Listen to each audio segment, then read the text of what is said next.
Hello, everyone. Welcome to America Uncanceled on CPAC Now. Apologies that the multi-talented Mercedes Schlapp is not with me, but it's my treat and pleasure to talk to a genuine expert in many fields, including foreign policy, and somebody who really helps us at CPAC as a board member, KT McFarland. KT McFarland, thanks for joining us.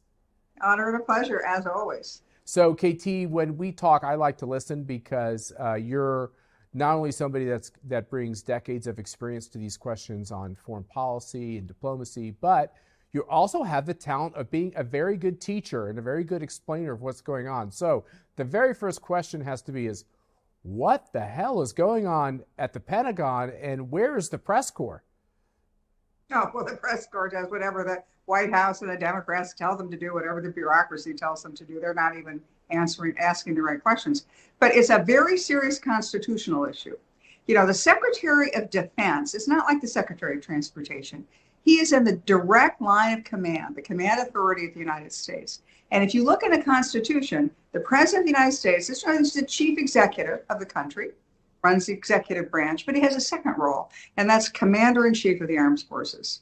And that's a significant thing, civilian control of the military. And so the chain of command is that it goes from the President to the Secretary of Defense to the Armed Forces. If the Secretary of Defense is unavailable by statute, the Deputy Secretary of Defense can take that role. But nobody else at the Pentagon can. You can't have like the number 15th guy. You can't have the Chief of Staff.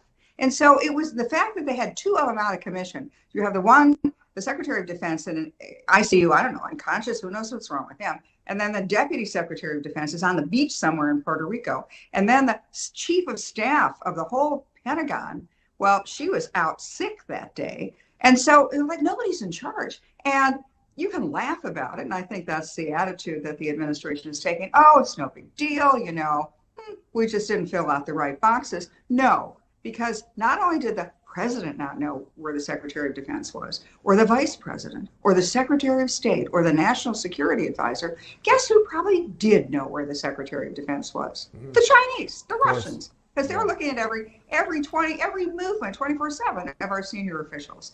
So we were blind, but they were probably blind to us. Here's the reason why it would have been a real crisis. Right now, we're in a shooting war in the Middle East. We have missiles that are going against U.S. vessels and U.S. military vessels in the Red Sea. What happened? What would happen if one of them sunk a U.S. vessel and American lives were dead? We would be in a war. I mean, that's a declaration of war by the other side. We would be in a war. And where would the Secretary of Defense be? The President doesn't call the Secretary of State and say, go get the military involved. He doesn't say to the National Security Advisor, call up the Marines. It's got to be the Secretary of Defense, and he was missing in action. Look, when I served in the White House, I was not involved in the military structure because I was in the political office, and they're appropriately separated. But I remember we used to get to work early with all those sober Texans, and it was not uncommon for me to run into President Bush on his way to or from the sit room. He often had the Attorney General, the Secretary of Defense, the Secretary of State, kind of like that war cabinet that would advise him. Obviously, we were in a couple of hot wars. Maybe it's not exactly analogous, but I would think that when you have, as you say, a shooting war in the Middle East, it would be strange for a president of the United States not to be in contact with his Secretary of Defense on a daily basis. This is just more indication that we have a president that's kind of a part-time president. And to now know that the Secretary of Defense believes that he's kind of a part-time, at sometimes needed Secretary of Defense, this is alarming. Yeah, and it's not just alarming for the way I've just outlined and you said, and it's unusual, especially the way you said it, but there are a lot of people who knew about this. I mean, the White House Situation Room, the White House Situation Room, the White House operators, they have to have the cell phone number, the phone, they have to know where every senior American official is at all times. So they must have known that he wasn't, at his cell phone. They must have known he was someplace other than where he was supposed to be. But I guess what really upsets me is that the image that this presents to the world, and believe me, this has gone all over the world. This is viral in Asia. This is viral in Russia. This is viral all over the world that the American Secretary of Defense was, who knows where he was. And the image that this reinforces is here's Joe Biden, who's not sure where he is. He makes a speech, can't quite get off the stage, doesn't remember who he is. And there's an image that the United States projects, which is one of confusion, past its prime, and on the way down. And the fact that you have a Secretary of Defense who adds to this it just sort of compounds the notion because China is running all over the world, and they're telling every major country from Germany to the Congo, they're saying America's days are done. America's a declining power. We're a rising power. And you better choose. We're going to make you choose. And you've got to choose which country do you want to do the bidding of, China or America?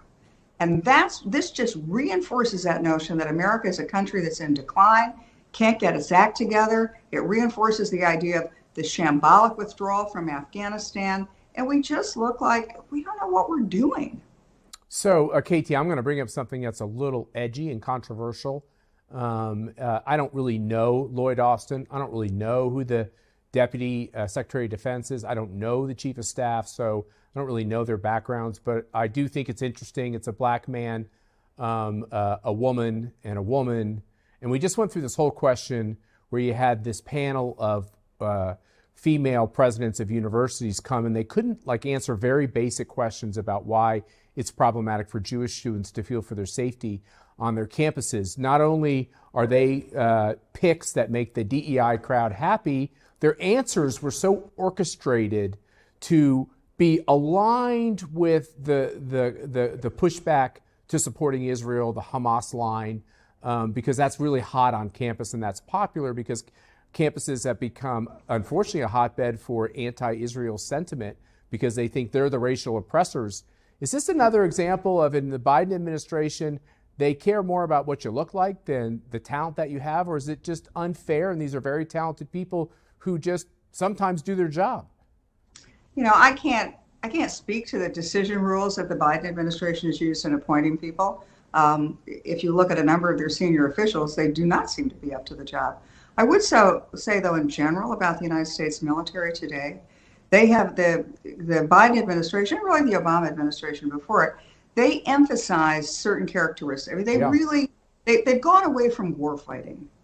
And there's much more time devoted to all the woke issues and, you know, all the sensitivity training and which pronouns. I mean, the Army Field Manual, for example, a bunch of great agonies about what pronoun would they use in the Army Field Manual, which is a manual that tells the military how to fight.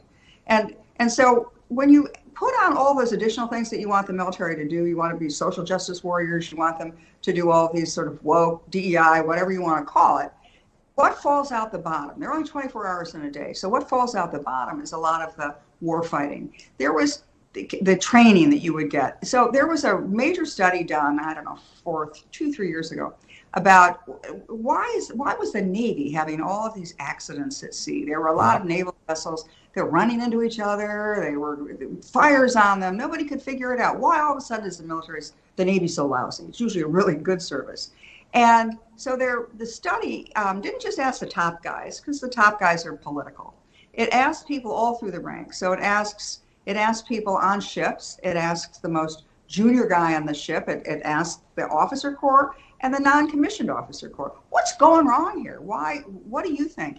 And something like 97% of them came back anonymously because they didn't want to have their careers finished. And they said, we think that there's so much emphasis on all of the training and the sensitivity training and the filling out the forms and the diversity stuff that we really don't get to our core mission, which is to have a fighting force ready to fight and ready to defend the United States. So I think it's just a virus, whatever it is, it's like a sickness or whatever you want to call it, that's infected our whole government, our whole society, but particularly our military. And that's the one place you don't want to have a mistake. Well, I don't know. I bet if Mercy was involved in this conversation, she'd have a strong reaction. Maybe you have it too. I mean, you're a prominent woman that worked in a field of advising presidents and administrations in an area that certainly 20 years ago was male dominated. And when you are somebody who checks a box, as you said, and you get that job and you got it because you're good and you're smart and you're the right person for the job, and when they can discount you because they say, oh, you're an affirmative action pick, that's always been kind of a galling aspect of this for people. But then you have the flip side, which is, what qualified person, no matter what color they were or what gender they were or whatever, didn't get the job because somehow they're not politically favored in that decision making? And how dangerous and vulnerable does that make us if that's how we're making decisions on how our military operates? Once again, it's a scary idea that you would take somebody who's less talented because they, create political favor. 20 years ago would have been nice. I started out in this line of work 50 years ago. Well, I was trying to be kind, KT. I was, saying 20.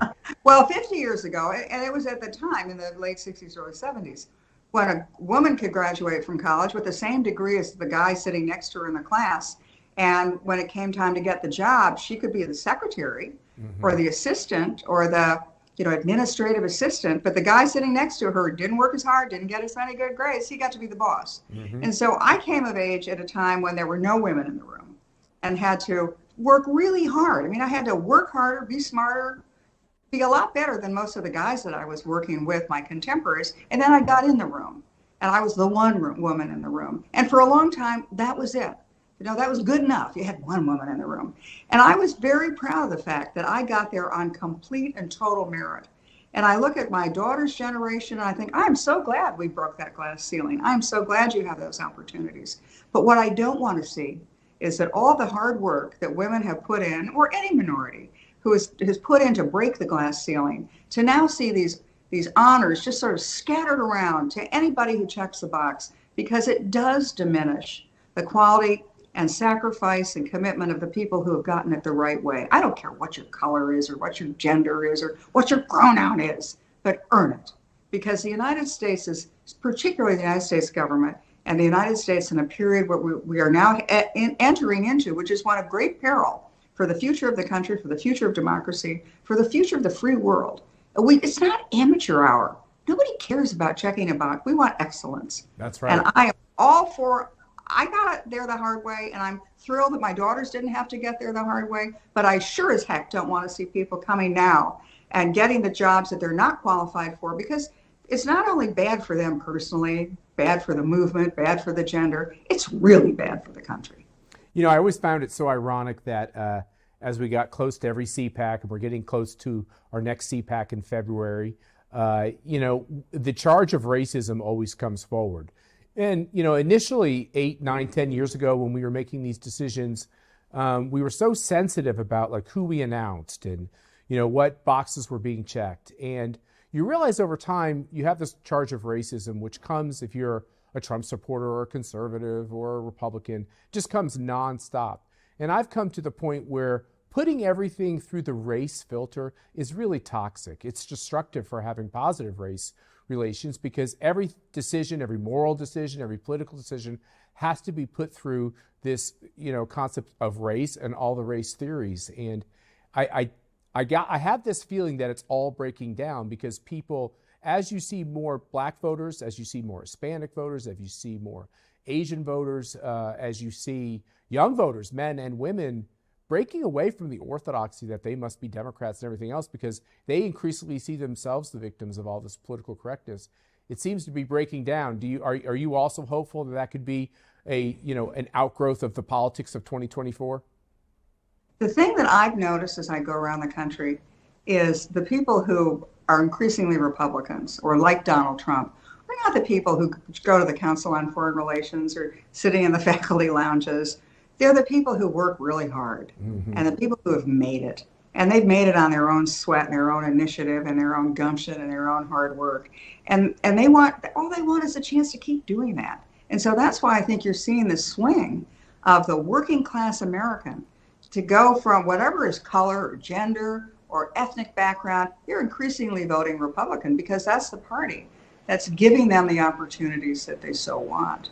And I think that the other thing that's quite stunning is young people, the 20-year-olds, 30-year-olds who say, well, wait a minute, I can't buy a house. I can't pay off my student loans. I want to get a really good job, but it doesn't pay very well. And anyway, when I get it, I've got huge taxes and I've got to deal with inflation. So I think that's why you're seeing a shift. Donald Trump said something when he was, I think maybe 2015. It was a throwaway interview.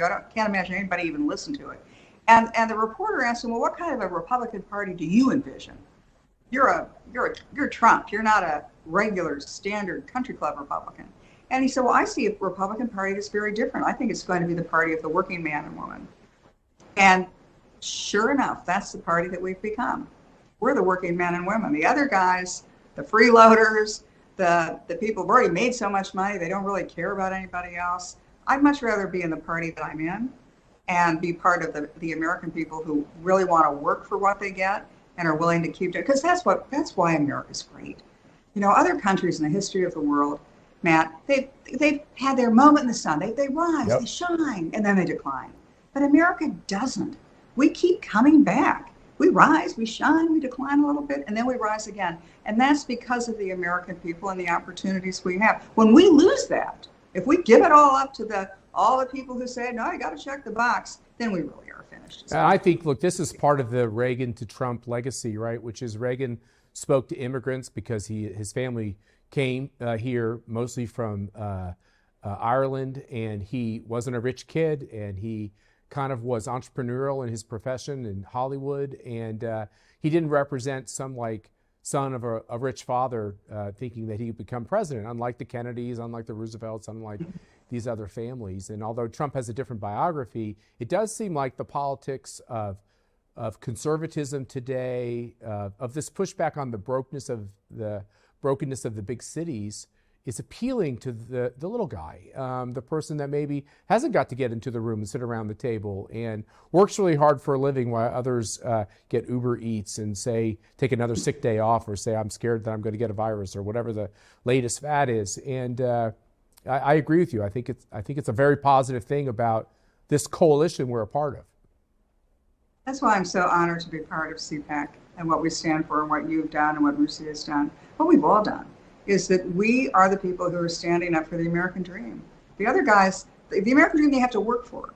You want the opportunity, you're willing to work for it, but you want the opportunity to be there for you. The other side, not so much. I mean, they want to hand it out to you on the basis of your whatever box you check, or if you're an uber rich, super rich guy. They're not the people who are representing the average American. And the great, wonderful thing about the average American is the average American has an enormous amount of common sense. Nobody in Washington does anymore, but the average American does. And I guess that's why I'm optimistic about the future, because as crummy as things look right now, I just think the American people will ultimately prevail because they've had enough of the junk. We do it every 40 years. We get rid of the elites because they can't govern them. They get out of touch and they get out of step with the people that they're meant to work for. And so we get rid of them. We get rid of them at the ballot box and new people come in. So I think 24 is going to be the new people come in. They get cozy. And that's not a good thing when the world's in so much tumult. KT, let's close this conversation by talking about something I think both you and I are very proud of, not just CPAC's work in America, but overseas. We've had these great CPAC events that have created really positive dynamics. We have the CPACs we've done in Europe and places like Hungary, and the impact we've had on issues like Brexit. Of course, Nigel Farage and all the great work he did in the UK is a close ally of ours, and he might have helped light the first match on some of this pushback. We have the really important work in Asia, where we just came back from another CPAC Japan. I just talked to our Korean partners, and they want to have another in-person Korea CPAC. Australia, Brazil, Mexico, all these important countries, more want to have them. Can you give our viewers an insight as to how this CPAC movement, this conservative movement that's happening in America, is really important overseas, where in some places it's kind of new? In the Reagan administration, or in the late 1970s, the world was in a bad place, just like we are today. And the world economy wasn't working. Democracy was under attack throughout the world as the Soviet Union was expanding. And Margaret Thatcher started it in Great Britain. And she lit the fuse. And she said, look, Labor isn't working. Labor is their Democrat Party. Labor isn't working. Let us have a chance. And then Ronald Reagan came in, and he did the same thing. And then what happened was, all around the world, that notion of conservative values, common sense, let people work hard, but let them keep the fruits of their labor, it took off all over the world. Ultimately, it led to the collapse of the Soviet Union. The Cold War ended, the United States won, and all over the world, all of these countries had a democracy revolution. It was a revival or in some cases, the first time countries had had democracies. So fast forward, 40 years, here we are today, and I think the same thing is happening. Nigel Farage lit the fuse in Great Britain. Donald Trump did. CPAC was there with Donald Trump, the same way CPAC was one of the motivating bodies that helped Ronald Reagan get elected. And I think what you're seeing all around the world is exactly what we saw in the 1980s, that the people of the world are saying, hey, I want what these guys have.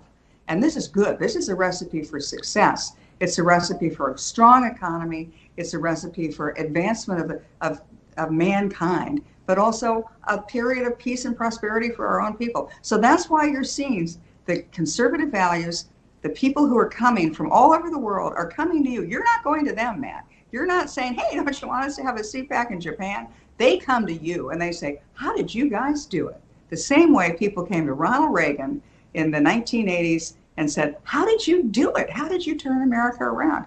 And so I think that's exactly what you're seeing is these countries, these movements in these countries are saying, it's bad, but we can turn it around. And our shining example is what you've done in the United States. And I think CPAC has led without CPAC, there wouldn't have been Donald Trump. CPAC was the organization that gave Donald Trump and the whole conservative movement heft and credibility.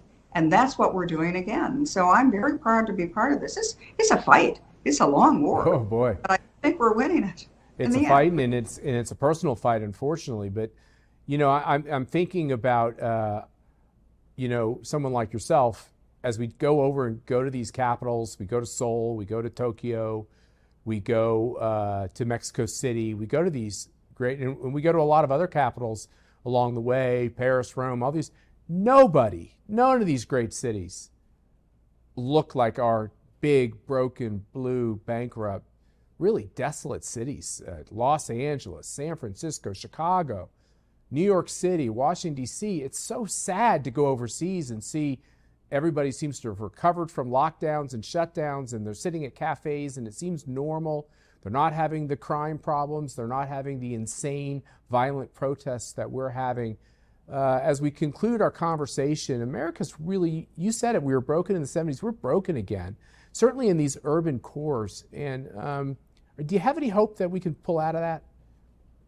Yeah, because ultimately the American people are smart people. Yeah. And, when I left the Trump administration, I was really upset. And I went abroad to sort of think through.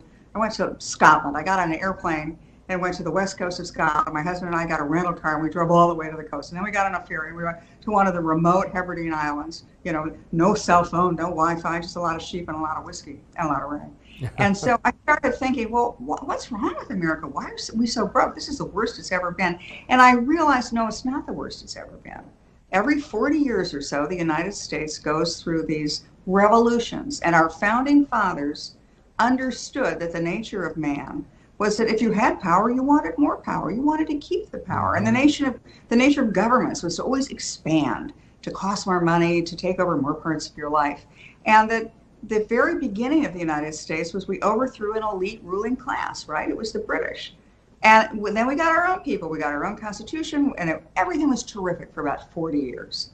And by then, the new class of people were no longer the new class. They were now the establishment elites. They wanted to cling to power, but they weren't solving our country's problems. So we overthrew them. We had the Jacksonian democracy revolution. And then I realized that every 40 years, we have a political revolution. It was Jacksonian democracy in the 1830s. It was after the Civil War. We wiped away the leadership class in the North and South, and new people came about. And then in the Industrial Revolution, we had another wiping off the elites and then putting power into the hands of the new people. And we did it after the Depression, and we did it in Reagan, and we're doing it now. And that is what America is supposed to be. And that, in fact, is the secret sauce of our greatness, is that we have a constitution so that we have a revolution. We don't have to go to the streets for our revolution like many countries do. We do it at the ballot box, but it requires responsibility. It's not just a privilege. It's a responsibility on the part of every American citizen to go to the polls and vote. I think that's the making of a really good CPAC speech, KT. I like this. I think it's the making of CPAC is what we're all about, right? Yeah, the great American comeback. I think it's going to happen. I feel actually pretty optimistic about it. As down and depressed as I get when I see how bad things are, I actually think we're going to turn it around. From your lips to God's ears. That's right. KT McFarland, thanks for joining us on America Uncanceled. By the way, if there was any title that was apropos, that's it, right? America's coming back, like we just talked about. KT McFarland, thanks for all your great work and thanks for joining us. Honor and a pleasure. Thank you. All right, thank you.